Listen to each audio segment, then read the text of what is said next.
Here we go.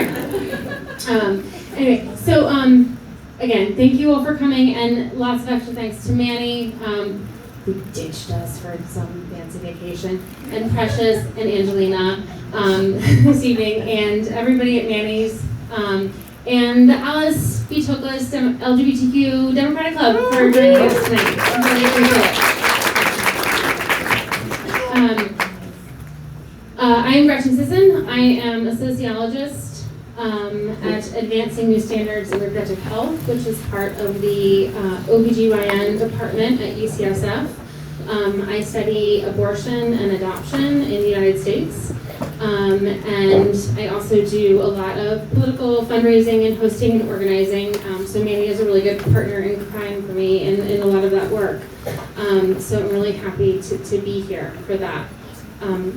And I'm going to quick introduce our panelists. I have a couple questions for them, and then we are going to open it up. I have some cards here. There's some cards out front, and we can just, if you have a question, write it down, pass it up, we'll go through. I do want this to be a conversation and to hear what you all are concerned about. This is an issue that I'm really close to, so sometimes I might miss the forest for the trees, and I want to make sure that we're responding to what you all are actually thinking and worried about and wondering.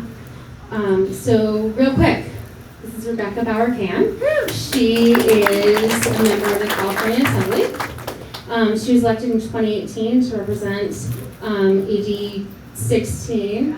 Thank you. I had some weird mind block about whether it was 16 or 17. And really focused on remembering that it was 16, and now I've undermined that by explaining that all to you. She's a mother of 3, and she lives in Orinda with her children and her husband. And she has been a real champion for abortion access and reproductive choice in the state of California. She's going to be talking about the work that they are doing in the Assembly to expand access for Californians, as well as for people traveling to California to access abortion care. Jessica Pinckney is the Executive Director for Access Reproductive Justice, which is the only abortion fund in the state of California.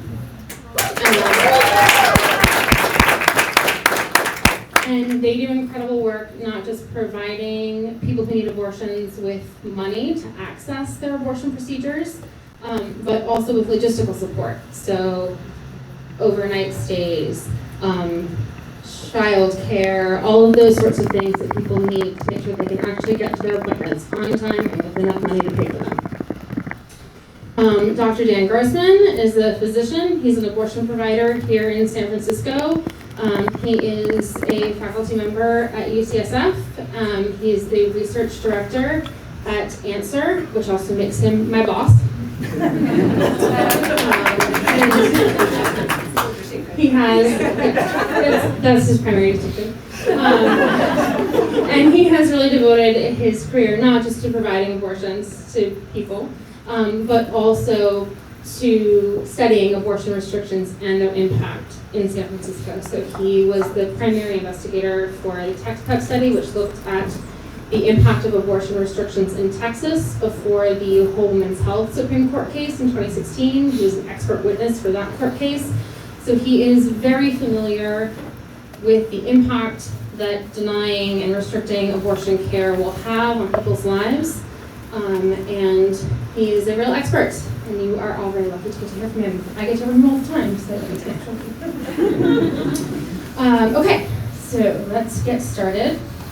This is what happens when I devote all of my index cards to your questions. I'll just be reading off of my phone this evening. So Dan, can you give us sort of a really big picture idea of what's at stake other than everything? And really, how big of a problem is this likely to be? Who will be most affected, and what's going to happen? Easy one, softball, to start. I mean, it's just so disheartening, and I know all of you must be disheartened because you're here, and I really appreciate you coming out for this. I think this was really even brought home to me today. I was providing abortion care at San Francisco General Hospital, and we're seeing patients who are coming now from Texas, even before Roe is completely undermined, people who are being really abandoned by the health system and by their physicians, and it's incredibly demoralizing. The estimates range in terms of how many states may completely ban abortion, somewhere between 24 to 28. It's estimated that there are around 300,000 people who obtain abortions each year in those states where abortion is likely to be banned. And it's also estimated that only about a third of those, so 100,000, live close enough where it's likely that they could, with a lot of support, be able to travel to access care in a nearby state to be able to get the abortion care that they need. So that means that there are potentially about 200,000 people that live very far from care, and they're going to, either we're going to have to really mobilize resources like the work that we're going to hear about that Jessica does to get those people to care. Some of them will choose to self-manage their abortion, and we can talk more about that perhaps later. And many of them will be forced to continue an unwanted pregnancy to term. Our colleague at UCSF, Dr. Diana Green Foster, who led the Turnway study, has documented very clearly in a rigorous way what the impact of that is. One of the important impacts is that health outcomes with continuing a pregnancy to term are much worse compared to getting an abortion. Dr. Amanda Stevenson at the University of Colorado has done some really interesting modeling work that's incredibly depressing, estimating that maternal mortality will increase about 20%. Not because people are going to be doing unsafe abortions to themselves, but because they'll be forced to carry unwanted pregnancies to term, which is inherently more dangerous than having an abortion. And Black women potentially could have about a 33% increase in maternal mortality because of the crisis in maternal mortality that is particularly affecting Black and Indigenous women in this country. In terms of who's going to be most affected by all of these things, again, it's going to be Black, Indigenous, and other women of color, who already are the majority of people who are seeking abortion care, and people living on low incomes. Again, about 3/4 of people seeking abortion care are living at or below 200% of poverty level. So that's a quick overview of what's at stake. It's really a lot. Sounds great. So, Rebecca, we know that the California Assembly has not been waiting for this decision to come down or be leaked in order to start getting ready. And we have the California Future of Abortion Council that I hope you can give us a little bit of background on, and to talk about the work that you and the Assembly have been doing and the legislation that you have already been working on getting out as quickly as possible.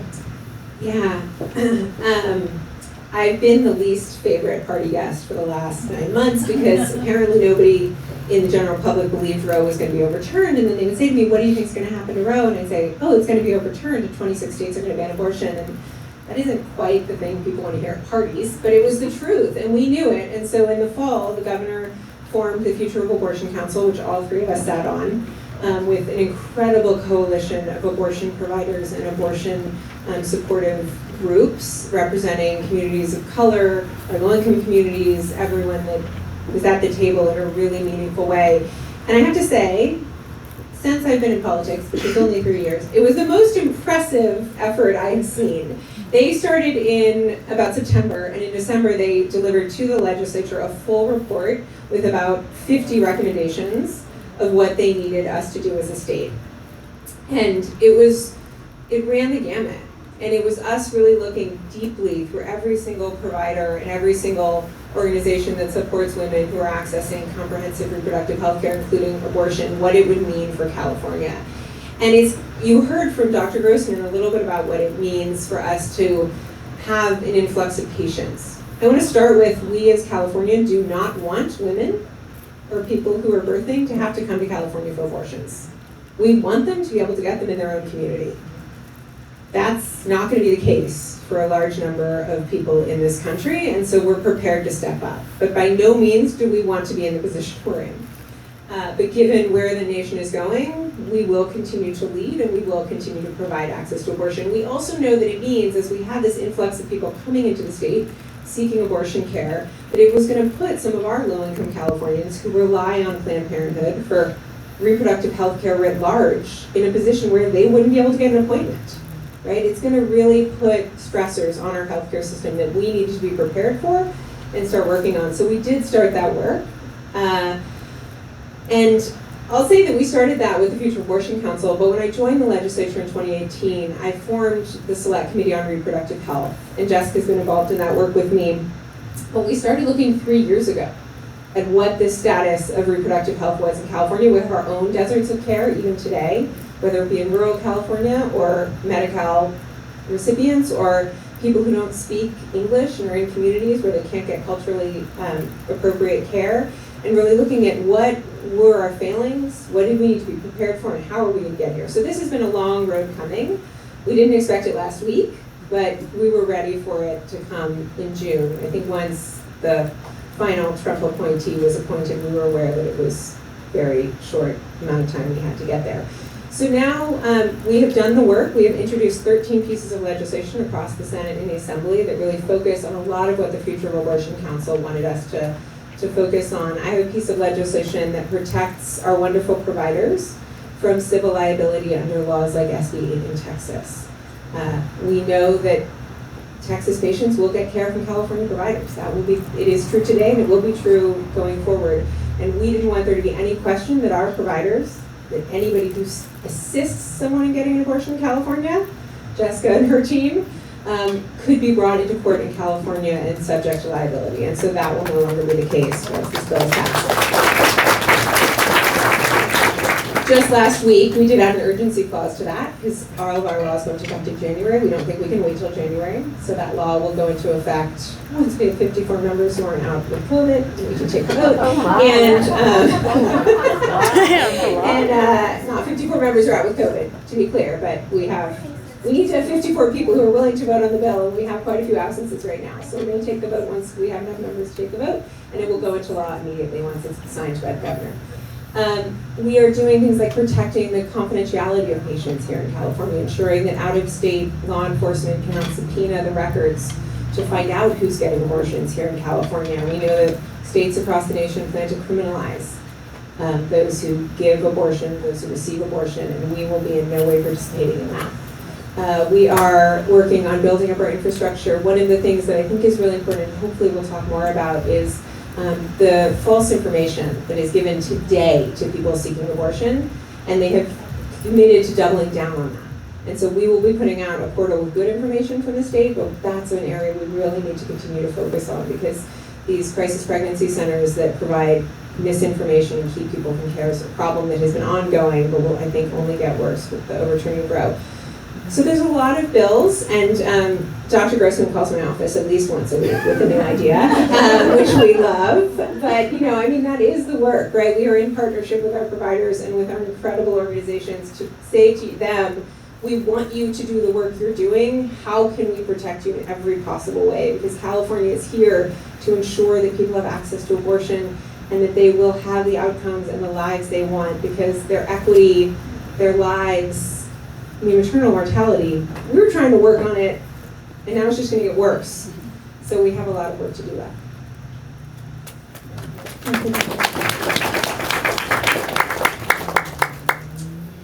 Jessica, can you introduce us to Access and talk to us a little bit about your work and how you expect your work to change in the coming year, 2 years, how you've been getting ready? Sure, absolutely. So Access Reproductive Justice, we are the only statewide abortion fund in the state of California. There are some clinics across the state that have in-clinic funds, and they'll support their patients specifically with accessing care to that specific clinic, but we will literally work with anyone who is in California receiving care here in the state or outside of California coming to California to receive care. We were founded in 1993, so we're an almost 30-year organization. And I think that's really important to note, because the need in California is not just showing up today. It has been an issue for decades. There are abortion deserts in California. Folks do need support accessing care, even here in progressive states. We provide 2 types of support on our health line. Our health line is open Monday through Friday. It is staffed by 2 phenomenal Healthline staff, one of whom is in the room tonight. A shout out to Sasha. So they answer our phones, and essentially anyone can call in with the type of support they need. We do a brief intake process, but there are no requirements to receive our support. We trust that people know what they need and are making decisions that they need to make for themselves, their families, and their communities. So the information we are collecting is only helping us better support them. Pretty much every question in the intake process is voluntary. And we provide both procedural support and practical support. So procedural support is literally paying for the abortion itself. We do partner with clinics all across the state so that we can pledge funds directly to the clinic so that the caller doesn't even have to worry about collecting the money and making sure they have it on them when they show up for their appointment. But if you happen to be going to a clinic that we don't have a relationship with already, there are instances in which we'll provide funds directly to a caller to access their care. And then we also provide what we call practical support. And practical support looks like transportation to and from the clinic, lodging. Many folks have multiple day appointments for their abortion care. Even in the state of California, you might be traveling 2 or 3 hours from your home to access that care. And so you'll need to stay in a hotel. So we can provide hotel support, childcare, food, doula support as well. And then we also have a network of volunteers who we lovingly call our practical support volunteers. I think there are probably some in the room tonight. And they are trained volunteers. Everyone has to go through a reproductive justice training that Access has designed. But they're all trained volunteers who we reach out to help us support our callers. We unfortunately are not in a financial position where we can fully meet anyone's need. So basically when someone calls us and needs support paying for the procedure, we basically, if the procedure was going to cost $1,000 and they have 200 and the clinic was going to discount the procedure $200, we would say their unmet need was $600. We can fund a portion of that unmet need, and we have a scale for that. So we work with our volunteers to provide additional support to our callers, mostly with the practical support needs. So in pre-COVID times, our volunteers could house folks in their homes, spare couch, bedroom, guest house, whatever you've got. We did put that on pause during the pandemic, but are looking to reintegrate volunteer housing this summer. Our volunteers can also volunteer to drive people to and from appointments, and we will work to coordinate that care on our end, so we match volunteers in the area wherever you're coming from or wherever you're going to. And then our volunteers provide a ton of direct financial cash support to our callers. So sometimes we say a caller needs $50 for gas, and they'll just Venmo that money straight to the caller with our support. Sometimes it's we're covering a portion of the abortion procedure itself. We're supporting with transportation. Can you as a volunteer chip in and book a hotel for them? And we'll again coordinate that. We do have relationships with some hotels in areas where there are clinics that we work closely with to try and get discounted rates and things like that. But we depend hugely on our volunteer network as well. It's a network of about 500 people across the state, 50 to 75 of which are very active. And in the last week, we've had about 200 additional people show interest in volunteering, and hope that many of you will show that same interest as well.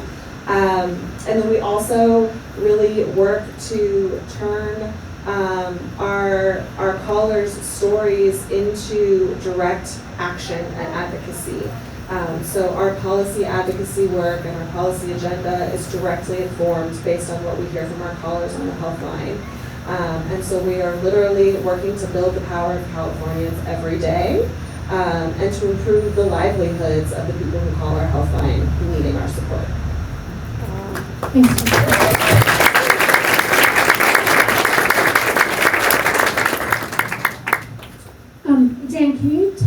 little bit about how you expect this decision and these changing patterns to impact what actual medical care will look like, particularly with regards to medication abortion and telemedicine. And if you could talk specifically about medication abortion in very specific terms as far as names of pills and how they are taken and where people can get them, that would be fine.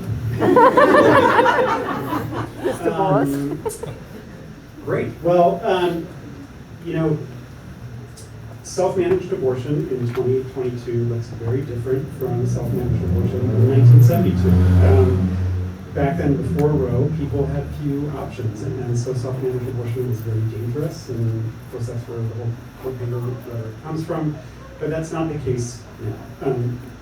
Fortunately, there is a safe and effective option. The medications that people can use safely and effectively on their own are mifepristone, used together with misoprostol, or misoprostol used by itself. So mifepristone is a single pill that's taken orally, and then the misoprostol is 4 pills, 200 micrograms each, that are taken either in the cheek pocket, or they can also be administered vaginally or under the tongue 24 to 48 hours later. And together, those pills are about 97% effective up to about 10 weeks of pregnancy. Misoprostol can also be used on its own, so it's a dose is 4 pills that can be taken again in the cheek pocket, under the tongue, or vaginally, repeated generally about every 3 hours for 3 or 4 doses. And that's on the order of 85-90% effective, perhaps a little bit higher. So, What's the shelf life? Mifepristone is, so this is the crazy thing about medications, they're labeled with that expiration date, which means that they test the medication to know that it definitely lasts that long. It doesn't mean that it doesn't necessarily last longer, it just hasn't been actually tested to know for sure. So mifepristone is generally labeled with an expiration date of about 5 years. Misoprostol is more sensitive to humidity, and it's labeled generally for about 2 years. So perhaps what you're getting at is there, you could potentially ask your clinician, your doctor, your nurse practitioner for essentially an advanced prescription or advanced provision of these pills just to have on hand in case you need it. This is what we used to do and sometimes still do with emergency contraception, so that people could have it on hand when they need it. That's something you can ask your clinician about. Anyway, back to how people are going to access care. Definitely some people are going to be pushed toward self-managing their abortion. And hopefully, many of them will be able to access information about how to use these pills safely and figure out a way to get the pills. The pills are available online through many sources. You kind of instinctually might have a reaction like, are those pills really what they say they are? In fact, there was a study done a few years ago where they ordered about 22 different pills online from different sources, and they tested them, and they actually found that they were what they said they were. Some of the misoprostol blister packs had been tampered with, and those were partially degraded, but other than that, they were the pills that they said they were at the appropriate dose. Of course, that doesn't mean that we know necessarily that everything you get off the internet is fine, but it's reassuring. One of the ways that people we know are accessing it, certainly in Texas now, is through a website, an online platform called Aid Access, which the physician, Rebecca Gompertz, you probably heard, who started Women on Waves and then Women on Web, is based in Austria. People can go onto this website and put in their health information, and it gets evaluated by a clinician, and if they're eligible for medication abortion, the pills are sent to them from India. And these are not the same medication. It's mifepristone and misoprostol. It's an Indian version of these medications. And people have, there was actually a very big study that was just published looking at outcomes with this service. And It really looks exactly like what we see from clinical trials. The service is safe and effective. The problem is that it's taking currently sometimes as long as 2 to 3 weeks for the medication to arrive from India. And that may put people kind of outside of the window when the medications are most effective. The pills can be used even past 10 or 11 or 12 weeks, but often you have to do repeat doses of the second medication as possible. So all this to say, certainly my hope is that people who choose to self-manage their abortion will be able to access these medications. We've done a lot of research, others on self-managed abortion here in the US, and the reality is that people use a wide variety of things still, and sometimes people use methods that are less effective, including things like herbs. I recognize there's a long tradition in some cultures of using herbs, and there's an understanding that they can be effective. They have not been as well studied, sort of in controlled trials. I don't really have a safety concern about the herbs. But we also know that sometimes, rarely, people do use methods that are unsafe, doing things like throwing themselves downstairs or getting hit in the abdomen, or potentially inserting something into the vagina or cervix. And I certainly, I'm worried that given this large number of people who will be potentially forced to self-manage their abortion, that there will be some cases of people using unsafe methods. Can I add one thing? So I just want you all to know that a lot of what Dr. Roseman just talked about requires the mail, right? You just send all of those things. And President Biden has committed to protecting our ability to send things through the mail. But that could change if somebody else were to be in the White House. So elections matter for every single thing we are talking about tonight.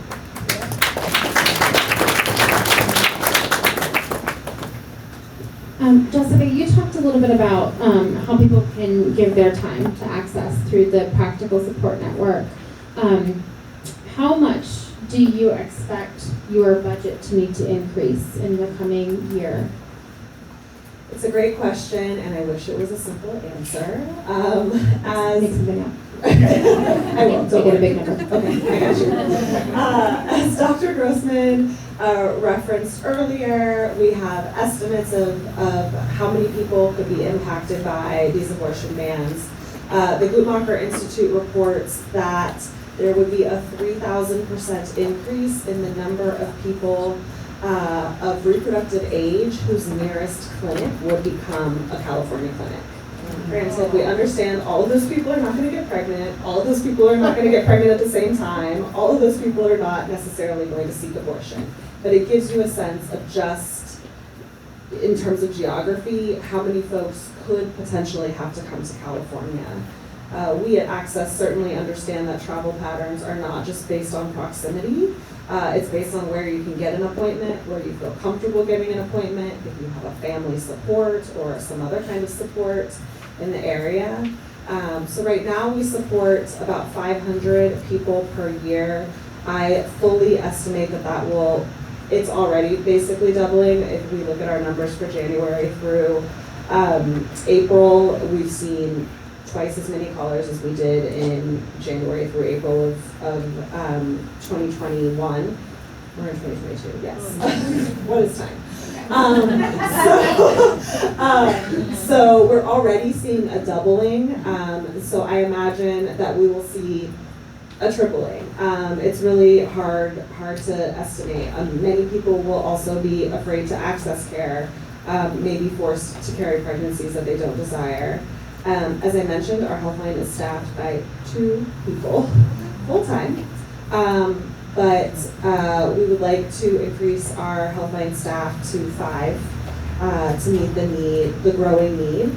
And then right now, our helpline budget is about $100,000 a year, and our practical support volunteers provide about another $15,000 to $20,000 a year in direct support. We anticipate that we will need to increase our helpline budget into the millions to be able to adequately meet the need. It's a lot different to put someone on a train or a bus from, Butte to San Francisco than it is to put someone on an airplane from South Carolina to Los Angeles. So we anticipate a pretty significant increase in expenses into the millions hoping for some state support. As the Assembly member mentioned, there are some bills in the works, but our Healthline is completely funded based on individual donations right now. So none of our foundation support goes specifically to our Healthline at this time, and at this time we don't receive any state funding, and there are not federal funding opportunities for abortion, to no surprise to anyone in this room. So hugely dependent upon individual donors and looking to fundraise in the millions. It might be a surprise to some people. Can you just tell people really quickly what the Hyde Amendment is? Absolutely. Yes. So the Hyde Amendment was enacted in the 70s, pretty much alongside Roe v. Wade being the law of the land. It was introduced by a gentleman who I loathe, Henry Hyde, who essentially was very clear when he introduced the amendment to the Labor, Health and Human Services Appropriations Bill, that if we couldn't keep everyone from getting abortions, that we should at least keep low-income people from having abortions. And so the Hyde Amendment is something that is generally attached to the Labor, Health and Human Services Appropriations Bill every year. It has been expanded, so it's an abortion coverage band, and essentially it exists across all federal programs. No federal funding can be used to support abortion care. This also impacts state Medicaid programs. There are about 16 states, maybe it's 18, that use our own state funding to support abortion coverage on Medicaid. California is, of course, one of those. So if you are on Medi-Cal, it does cover your abortion procedure. But all the other states have essentially opted not to do that, and so most folks who are low income and on Medicaid or qualify for Medicaid cannot use their federal health care plan to cover the cost of their abortion. The good news about the Hyde Amendment is that Henry Hyde was from Illinois, and Lauren Underwood is currently sitting in his congressional seat. One of my favorite congressmen. I take a lot of satisfaction in the fact that Lucy McBath is sitting in Newt Gingrich's Senate seat, and Lauren Underwood is in Henry Hyde. And just need more of that. Right, we do, a lot more. And this is the first appropriation cycle where the Hyde Amendment was not attached to the Labor HHS bill, and we have a local Congresswoman, Barbara Lee, to thank for a lot of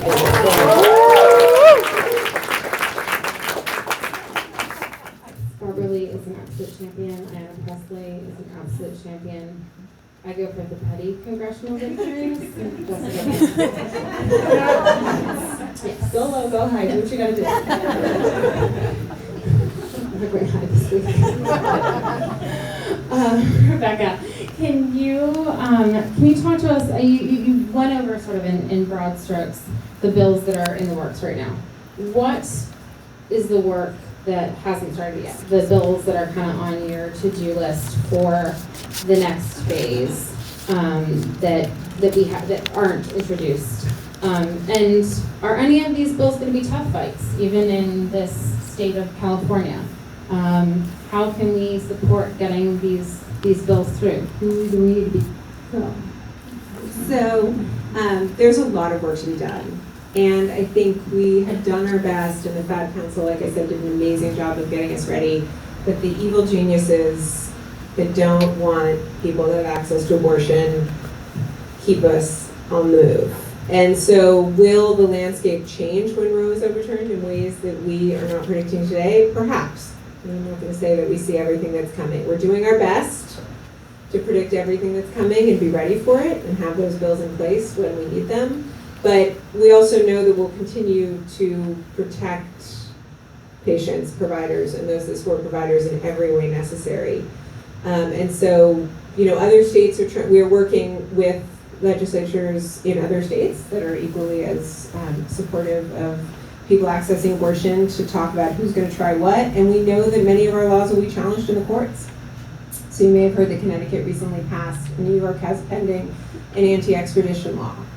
That, is something that every state's extradition laws are different. We're all handling it slightly differently, but we don't want anybody in California to be extradited for accessing abortion care and getting health care. And so, we're watching what other states are doing. We're going to watch what happens in the courts, and we're going to continue to pivot and do our best to protect, given the landscape. My bill that I've introduced that will protect all of our providers and supporters from civil liability is focused on the full faith and credit clause, and we've worked diligently with legal experts at both Stanford and Berkeley to make sure that it's constitutional. It is constitutional on two separate grounds, but can I tell you that the Supreme Court won't overturn it? No. Roe's constitutional, and that hasn't stopped them. So the work ahead of us is going to be challenging, because what was settled law now, I'm a lawyer, and I think I know the legal landscape, and it's changing. So I don't know what the future holds, but I can tell you have a state legislature and a governor that are going to fight like hell to do everything we can to make sure people have access to abortion care in safe ways and affordable ways here in California. And so we do have the votes. Like I said, we just put an urgency clause on my bill to make sure it goes into effect immediately. That requires 2/3 votes in both houses, and we're confident we have 2/3 votes in both houses and a governor who will sign that into law immediately, which is a really good feeling. And I have to say, working with legislators in states where they don't have that kind of support, we're really, really lucky. And so I want to thank every Californian for voting in good pro-choice legislators who wouldn't blink an eye to vote for these bills and protect Californians. But we got to keep doing that. And one thing I will say is, I'm crazy and I ran for the state assembly without having ever been elected, but that's not typical, right? Most of your state legislators were school board members, were city council members, were elected at some office where you thought abortion wasn't relevant. And then they became your state legislator, and then guess what? They became the congressperson. Right? And so I think that as people who care deeply about this issue, I'm not going to elect anyone to the fire board who isn't pro-choice, right? I just think this has to be an issue that we vote on in every single election, because that's what it takes to have the votes to move the bills that we are going to move. The constitutional amendment that you heard the governor talking about last week, we have to get out of both houses by June 30th. That's not easy, guys, but we've got the votes to do it. And that's what we have to ensure. And our supermajorities, which require that, aren't necessarily safe, right? So we got to keep protecting those supermajorities and working to protect the Congress, and hold the White House, and do everything we can. And look at, it was a long haul for them to get to where they are today to overturn Roe. They've been working at it for decades. And I'm hopeful that it won't take decades to get back to where we are today, because we still are living in a world where Roe v. Wade is law. But it is incumbent upon us to take that same focus and diligence to make sure that abortion is protected nationwide.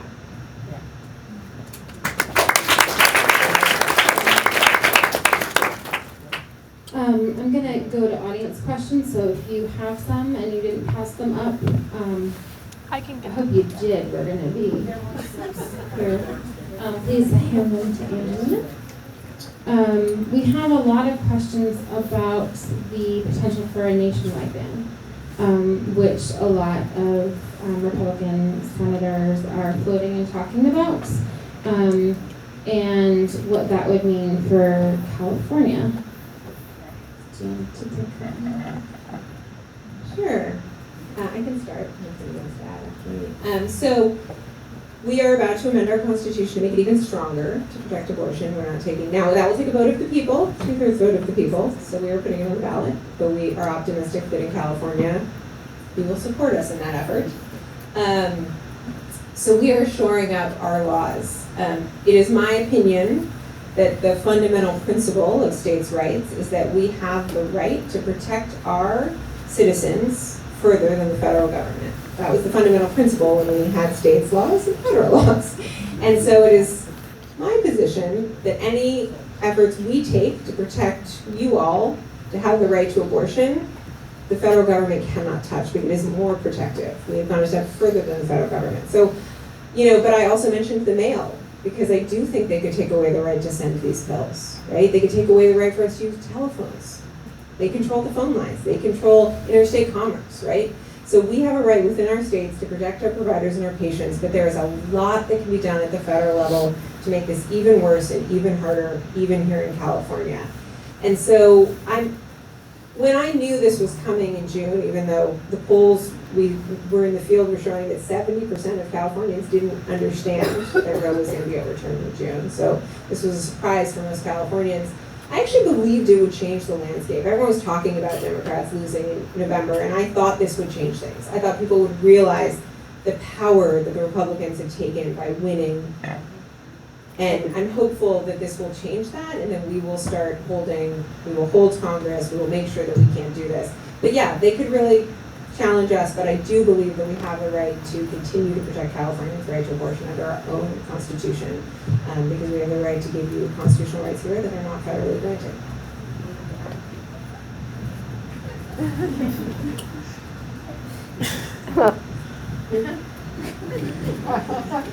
He schools me on other states' abortion laws, so that's why I asked it. Dan, I have some rapid fire stuff about medication abortion.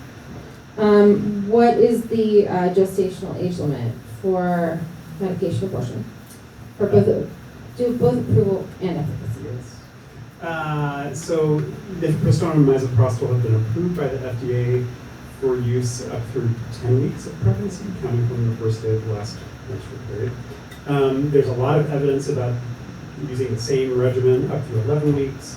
And it can even be used much later, 12 and later. Again, after about 11 weeks or so, you have to do repeat dosing of the second medication, the misoprostol. But we have a lot of experience in Latin America in particular, where people have been living under very restrictive laws for a long time. Not anymore, because they're really changing. In Colombia, Mexico, Uruguay. But there, people living under those restrictive laws have been self-managing with these medications for a long time, including using these medications in the second trimester very safely. Again, using repeat doses of the second medication, often accompanied by someone who's with them throughout the whole process, because it is a more involved process. And people are doing this in their homes because they really have no other option. The effectiveness overall of, I think I might have mentioned, medication abortion is about 97%. Again, so what that means is that 3% of people need to have a procedure done to complete the abortion. And what proportion of abortions in this country are currently medication abortion? So it's a little over half. I think it was about 54% or so, according to the Market Institute from 2020. There's definitely been an increase since the pandemic, because in some cases it was the only option available. I mean, it was an option that allowed people to stay in their homes and not have to come in for a procedure in some places where telehealth was started to provide medication abortion. And of the half that are not medication abortion, how many of them could be medication abortions? I mean, potentially a lot of them, yeah.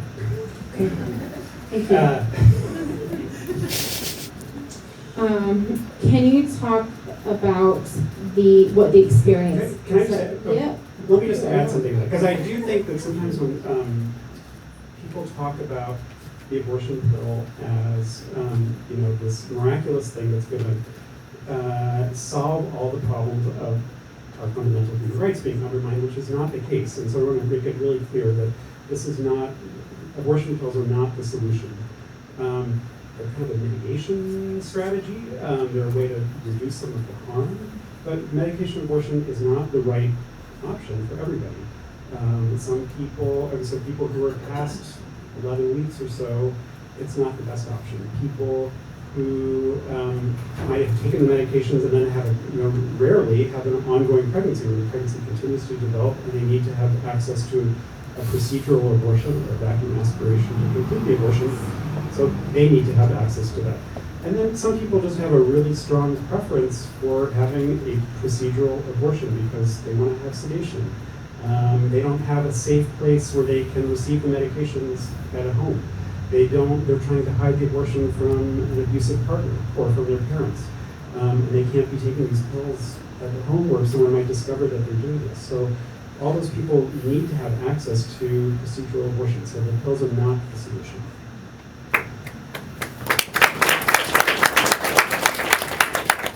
Along those lines, can you talk a little bit about what the physical experience of having medication abortion is like?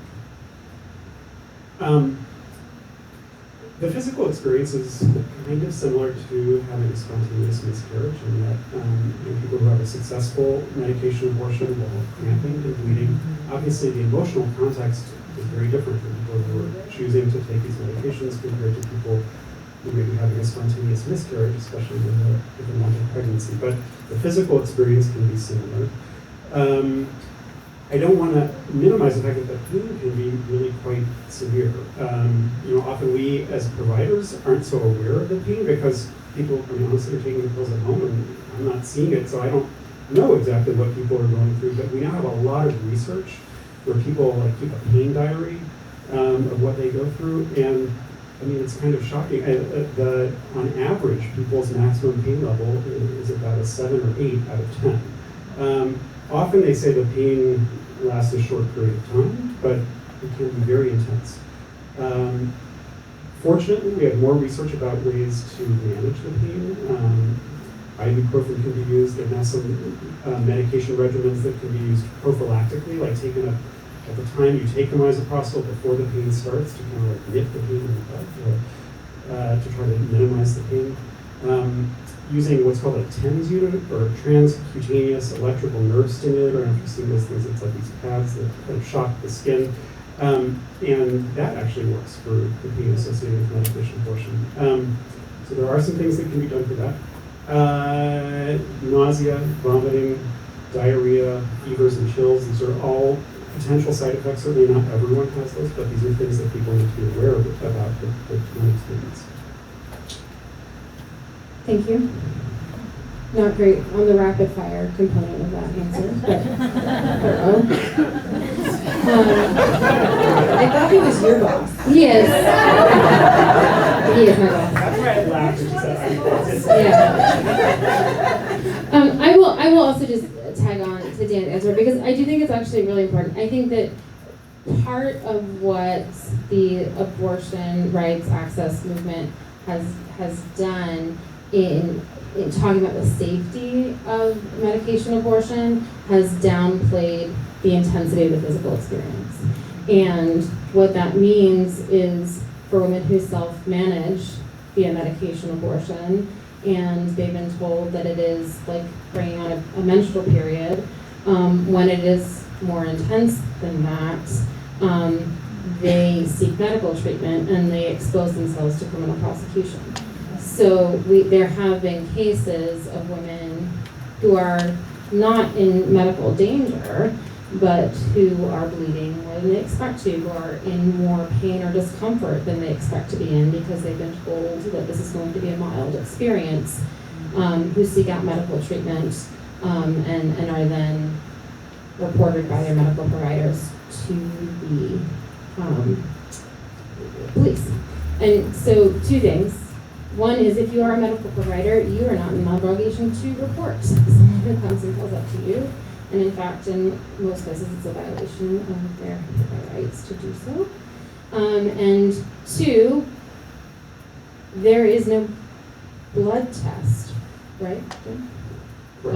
The MD here.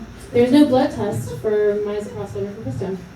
There's no blood test that you can easily order from a hospital. So if you present, you can't test for it. Yes, if you present, you will effectively have the same presentation as if you're having a spontaneous miscarriage. Can I just say one thing? Yeah, you're the boss. Which is why, we as providers really don't need to even ask the question, did you do something to end this pregnancy? Because we're really going to treat the patient the same, whether it's a spontaneous pregnancy loss or whether the person took something on their own. That information doesn't change management. if we do get that information because the patient tells us, we don't have to record it in the medical record, because again, it almost never affects the management. If the person actually used something like physically traumatic that might have caused harm, that's important to know about. But taking these medications, it doesn't affect the care, and it puts them at risk for being potential criminals. Jessica, a lot of questions about how people can support you and your work.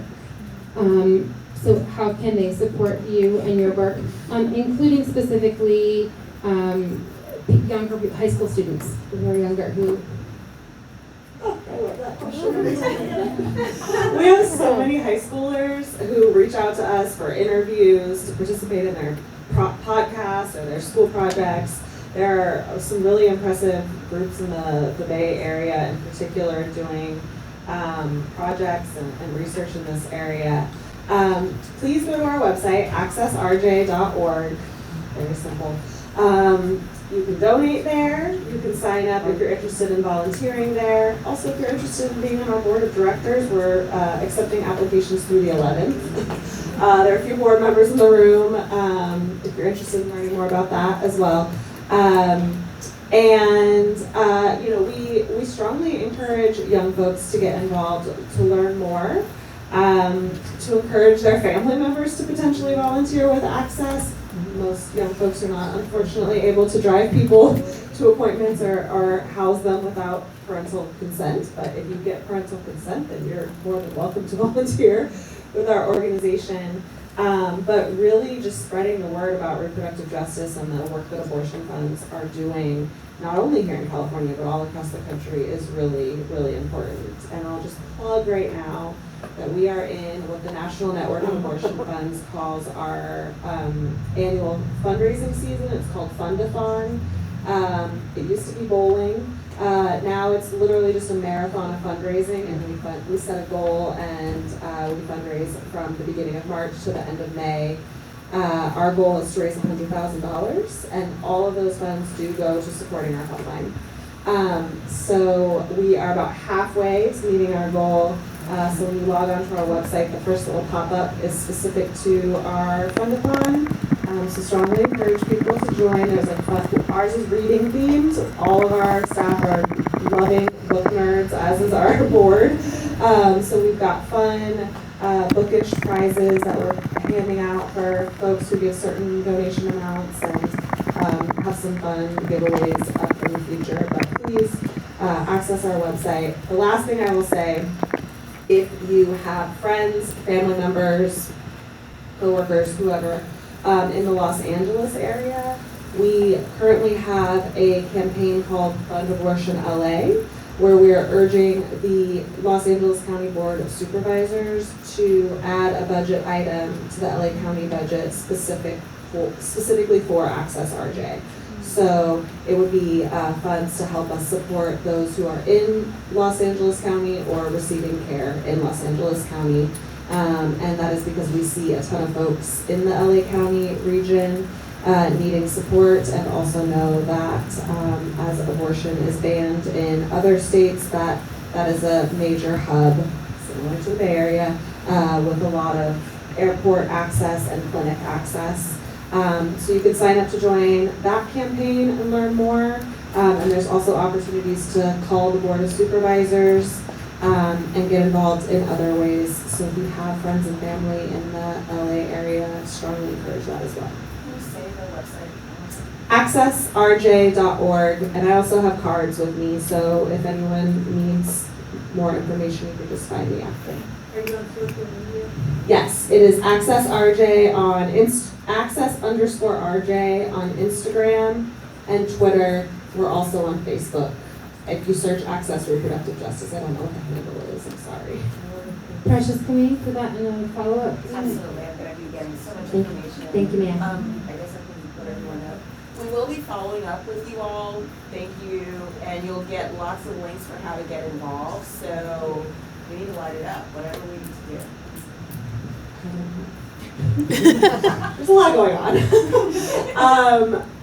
This Saturday, the 14th, is a National Day of Action for reproductive justice, abortion access. Access Reproductive Justice is supporting the March for Reproductive Justice here in San Francisco. We will also be at the Bands Off Our Bodies March and Rally in Oakland. You can find information about all of those activities on our social media, or just ask me for more info. You want to get out in the streets and yell a little bit. I know we are a little after time, but we are good. Oh, so much time. We're gonna be here all night. Rebecca, what has to stay constant in California for the safe haven to continue to exist? Do we need Newsom? Do we need Bonta? Do we always need who are our champions here? What do we need to maintain as the electoral status quo or advance to make sure that we're doing everything that we can in California? I'd say all of the above. But I will say we have not ranked very highly in the number of women legislators in the country. Nevada is actually at 50-50, a little bit more than 50-50. They have more women than men in their legislature. I'm jealous of Nevada. So I will say that. I will say, we have a lot of men, and Matt Haney, his first act as an assembly member was to announce he was going to support all of our abortion bills. So we have a lot of male allies. But the pro tem, the head of the Senate, who's a woman, who worked at Planned Parenthood for a decade, and abortion is a top issue, is, really in front of this in a way that she is because of her own lived experience, right? And so I would say that I think it is really important to continue to elect more women and get to gender parity in California.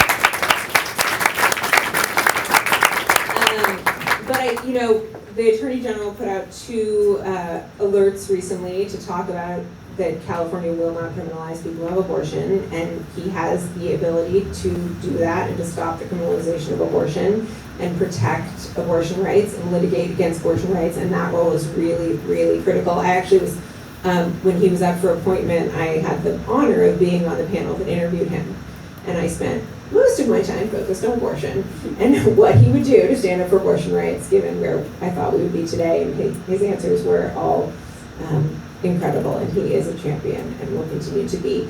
But yes, having a Democratic legislature, a pro-choice legislature, and a strong pro-choice governor is critical.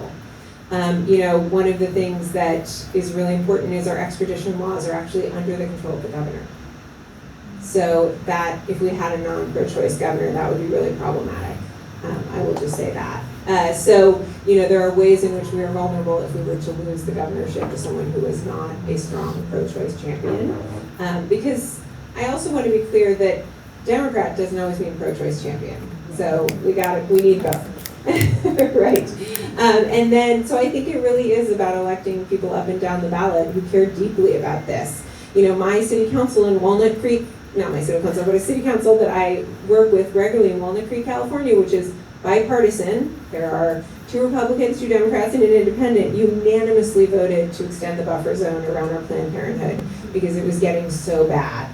And that is what we need from our local governments. Everybody at this moment in time needs to step up to provide what needs to be done to keep people safe and secure in accessing abortion. And our city councils are stepping up to do it right now.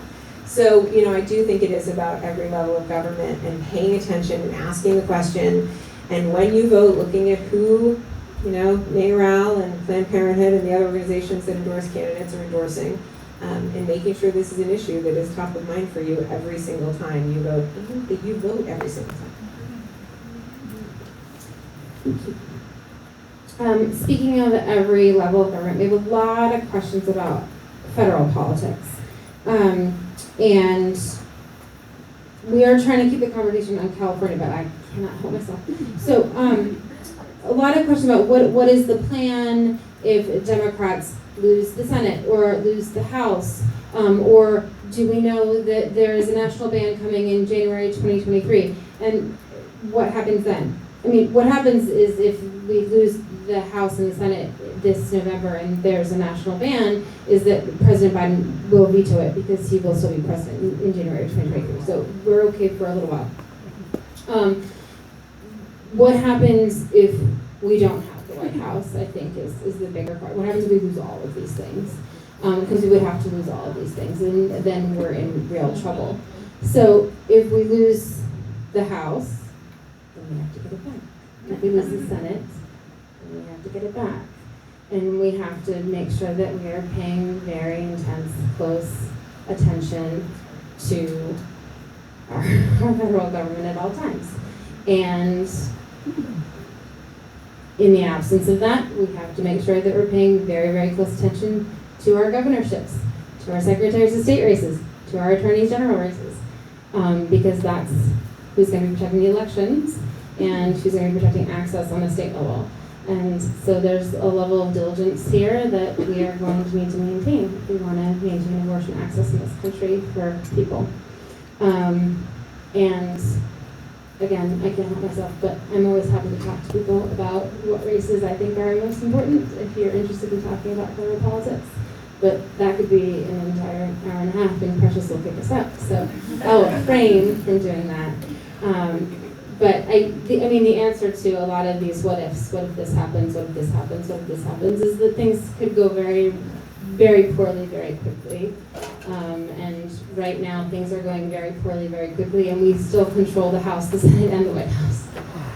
So if we let one of those fall, let alone all three of those fall, then we are in a much more dire situation than we are right now.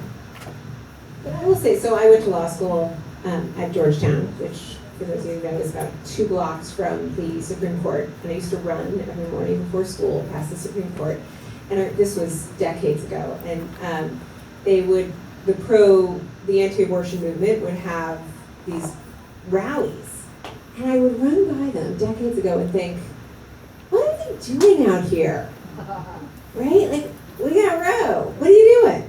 They knew what they were doing, you guys. I didn't know what they were doing. I thought I was a woman born into a world with Roe v. Wade, who's never known a world where abortion access wasn't available in every state in the nation. So I say that because that is what we need to be doing. Even if it's not going to happen tomorrow, we need to be standing in front of the Supreme Court. We need to be standing in the streets of San Francisco. We need to be screaming at the top of our lungs about what we want and what human rights matter to us.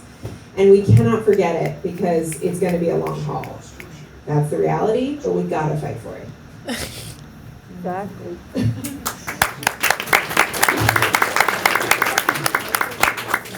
I would also just add, I don't mean to be the negative Nancy, but I would also just be really clear that Roe v. Wade is the floor, not the ceiling. A right is only a right if you can actually access it. So we need Roe v. Wade, but we also need more than Roe v. Wade, and we need to hold our legislators accountable to more than that. Abortion funds, there are over 80 of us that exist across the country, and we exist because Roe v. Wade has never been enough. People can't access quality care. So we need to hold people accountable to making sure that we hold the line with Roe v. Wade and go far further. And I'll say, thanks to the wonderful advocacy of people like Jessica and others, California in January will no longer have copays for abortion. And it was really giving voice to the people that call in every day that led to that bill and that change, and it was signed into law a few months ago, and it will go into effect in January. So to Jessica's point, there's more to push, and in states like ours where you can, we should, and in states like Texas, we need to make sure people can actually vote. Can I say something about pushing Farley? This is the part where Rebecca said, like, I'm complaining and I'm calling all every week, but I think... love your calls. Be clear, But I just want to reiterate, like, we have the tools and technology to be able to help more people in these states that are going to be subject to these bans. We know that telemedicine provision of medication abortion is safe and effective. Research that we've done at UCSF has demonstrated that. FDA has changed its policies to clearly say, yes, telemedicine provision of medication abortion is safe and effective. So we should be able to do that from California across state lines to patients who are in these states, but we're prevented because of a whole host of laws. Here in California, we could have some additional protections to make it possible for us to And we would still be breaking a bunch of laws in those other states, but at least we would be insulated from them. Our medical licenses would be protected, and also the licenses of nurse practitioners, midwives, physician assistants who provide telehealth medication abortion.